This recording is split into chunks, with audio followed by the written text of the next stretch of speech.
লক্ষ্য করে দেখবে আমাদের সমাজে একটা অবিবাহিত মেয়ে দেখাশোনা করে বিয়ে হতে যে সময়টা লাগে তার থেকে অনেক কম সময়ে এখন ডিভোর্সি মেয়েদের বিয়ে হয়ে যাচ্ছে।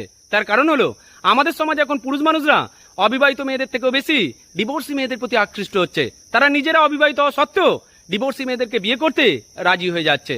আর এটা দেখে অনেক ডিভোর্সি মেয়ে আনন্দে লাফিয়ে উঠছে। তারা হয়তো এটাই মনে করছে তাদের মধ্যে লুকিয়ে থাকা ভালোবাসা হয়তো অবিবাহিত ছেলেরা খুঁজে পেয়েছে, আর সেই কারণেই তাদেরকে বিয়ে করে নতুন করে সুখ দিতে চেষ্টা করছে। কিন্তু এটা একেবারেই ভুল। ডিভোর্সি মেয়েরা সত্যি জানে না যে আমাদের সমাজে মেয়েদের স্থান হলো সবার নিচে।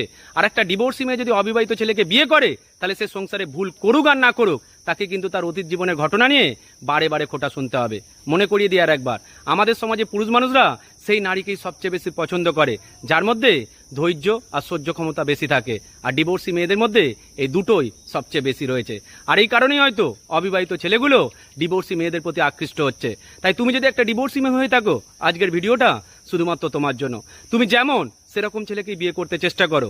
নিজে ডিভোর্সি হয়ে একটা অবিবাহিত ছেলেকে বিয়ে করার স্বপ্ন দেখো না, তাহলে তোমার জীবনে বারে বারে দুঃখ নেমে আসবে। প্রথম জীবনে যে কষ্টের জন্য তোমার সংসারটা নষ্ট হয়েছিল, সেকেন্ড বার একটা অবিবাহিত ছেলেকে বিয়ে করলে তার থেকে বেশি অনেক বেশি কষ্ট পাবে। আর সেই কষ্ট বুকে নিয়েই তোমাকে কিন্তু দ্বিতীয়বারের সংসারে পড়ে থাকতে হবে। তখন তুমি কেঁদেও কুল পাবে না, এটাই সত্যি। ভালো থাকবেন সকলে।